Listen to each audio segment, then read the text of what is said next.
in the middle of Chol HaMoed of Sukkot.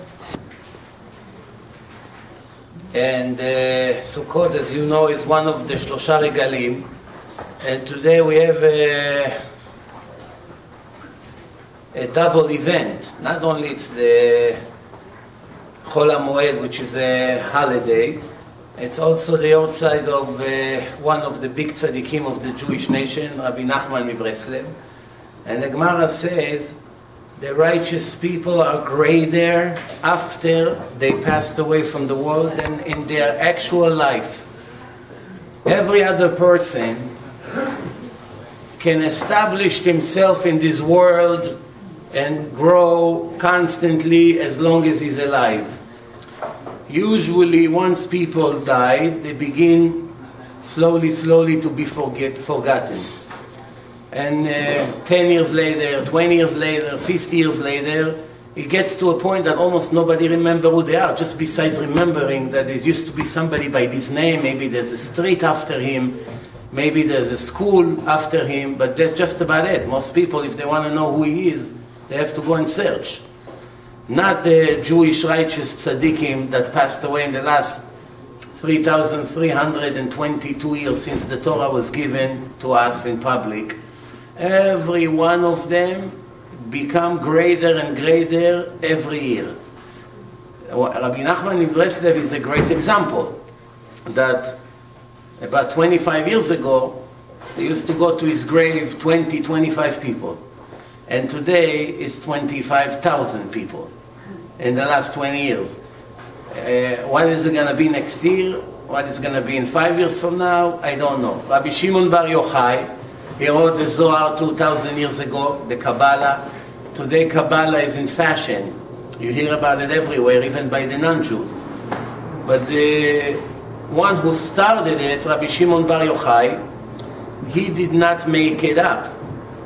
He only wrote what he received prior to him for 1,300 years. He was passing to individual from the time of Moses to individuals who eventually Rabbi Shimon Bar Yochai, while he was in a cave for 12 years and then one more year, together 13 years, he wrote the Zohar with the assistance of an angel, with his son Rabbi Elazar. They were in Meron.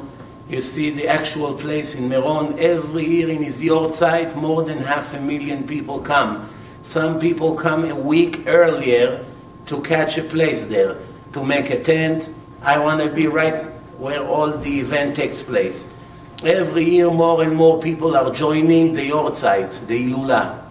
However, the great prime ministers of Israel, starting from the first, second, third, they all were very famous in their time. Everyone in the world knew who they are. And their Yortzeit, there's not even 10 Jews to say Kaddish for them. I remember that one person told me that he participated in the Yortzeit of Menachem Begin, which was one of the most admired prime ministers in Israel. One of the top two, or one of the top three, without any arguments. Everyone loved him. He was a very nice person. And he said there was no minyan in his Yortzeit. They didn't have 10 men. And this is a person that he won, I believe, a Nobel Prize winner, and it was famous. The so-called peace with Egypt, all over the media. Nobody remembered these people after a while. Not that they're bad, no. There's plenty of famous people that once they died, people remember only spiritual things. That's, by the way, why musicians are also memorized. Everyone will remember Mozart or Pink Floyd, even in 200 years. Yeah, and Rav Shlomo Carlebach, it's the foundation of Jewish music in our time. Every nigun almost, Hasidish, Litvish, by Sfaradim is entering already. He has the merit to write beautiful melodies to the davenings. And music, it's not just music that people come and have fun. It's a spiritual thing. Smelling, listening to music, it's food for the soul. Food for the body, we all know. It comes in, it goes out, the end of the story. Creates some blood, You make sure that it's kosher, that the blood will be pure because it goes into the brain. You don't want the wrong gasoline to go into your new Bentley. You put the wrong gasoline, if a $300,000 car, you damage it. A Jew that eats non-kosher creates an impure blood. This impure blood against the law of the Creator goes into his brain. That's where the soul is, and contaminate the soul. And this person loses the sense of judgment between what's real good and what's real bad. It can be a great mathematician, there's no contradiction. Can be a teacher, can be a lot of things, but he can never be a righteous person. The proof for that, I always see it every year in my own eyes. We make seminars in America, in Europe, in Israel, all over, in Canada. And we find something very interesting. When we make a seminar, it's made for secular people. And some of the secular people are not only that they're not religious, some of them are really develop hate to the religion. They're anti-religious. Why they come to a seminar? To prove the rabbis that they have no idea what they talk about. This is really what motivates them. Or maybe somebody begged them, the wife, the brother, I beg you, they make a seminar, I'll pay for you, go, what do you care, it's a weekend, you have a pool, you have tennis there by the hotel. Worst comes to worst, you just enjoy the vacation. It's good food, what do you have to lose? So some of them agree. So when they come, in the first hours of the seminar, they're very anti. You feel negative atmosphere. The next day, they're not so bad. They're becoming a little bit more friendly. And the third day, they're already dancing with the rabbis. They put tzitzit on, yarmulke, dancing with the Hasidic rabbi, with the Litvish rabbi, whatever. Everyone became a frum yid from Bnei Brak. 2 days ago, you're ready to kill them. All of a sudden, you became a great fan. Now you may say, well, the Torah is very powerful. The proofs of the Torah, I brought you some good CDs here and DVDs. And the best part is that you don't have to pay for it. You know, so you might as well take advantage. They're very famous all over the world. And I have one of them, it's called Torah and Science. It's a 4-hour Jewish seminar. Every Jew who will watch it will never have a doubt that there is a creator to the world, that he gave the Jews the Torah in front of millions of witnesses, without any doubt, I promise you, that we'll get the point, what's the purpose of life, what Judaism is all about. We'll get the proof that there is life after life. Eventually the soul exits the body and go to the spiritual worlds, what we call Olam Haba, the next world. We'll understand the concept of free choice. What's the difference between mankind to all the 2 million species of animals that we have around us? What's the difference?